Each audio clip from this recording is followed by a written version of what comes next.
It's June 6th, 1944. Allied forces invade France by landing on beaches in the Normandy region. D-Day had begun, the goal being to drive the German military back.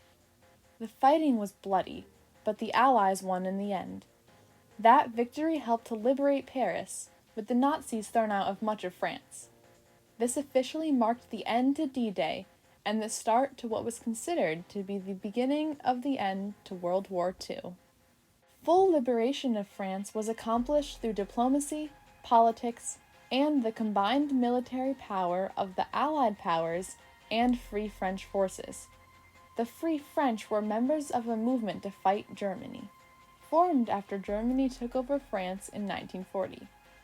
They helped the Allies to fight the Axis powers, especially on D-Day. After that battle was won and the Nazis were gone, an emergency provisional government was formed to keep the country stable. Soon, an ally of Nazi Germany fled into exile, called the Vichy Regime. France was now able to start recovering. But the war wasn't over yet. Later that year, in December 1944, Hitler launched a surprise attack on the Allies. This was Hitler's last offensive attack, which was against the western front of Germany, in the Ardennes forest of Belgium.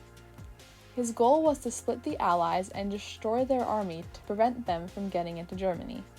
An attack from there would be unexpected, as the land was hilly and generally considered to be difficult to get around. The forest itself would provide cover too.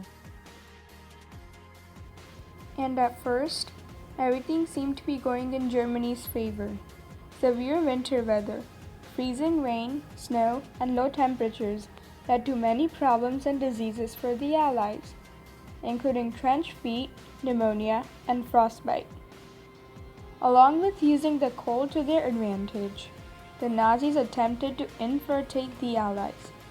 They did so by learning English and dressing like them, and even changing road signs to cause confusion. The fighting itself lasted for 6 weeks and became known as the Battle of the Bulge.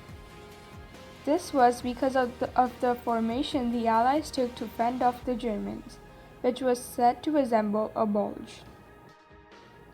What eventually helped bring an end to it was the weather clearing up on Christmas Day, allowing the Allies to strike back from the air.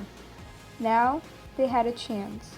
Close to 100,000 casualties were suffered on each side. Eventually, though, the Germans surround the Allies in a town called Bastogne and demand for their surrender.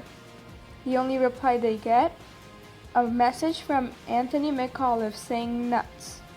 More soldiers soon arrived to rescue them, and the Allies won the battle on January 25, 1945. The Allies were able to enter into Germany after winning the Battle of the Bulge. Soviet forces surrounded Berlin, the capital of Germany, on April 25, 1945.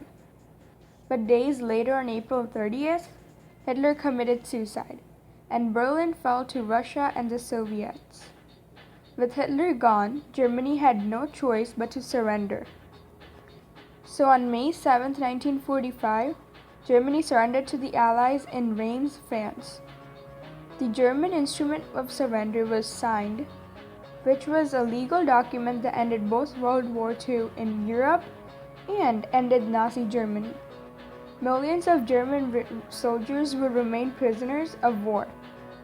However, Japan was still in the war and would remain a problem to the Allies. World War II wouldn't be completely over until September 1945.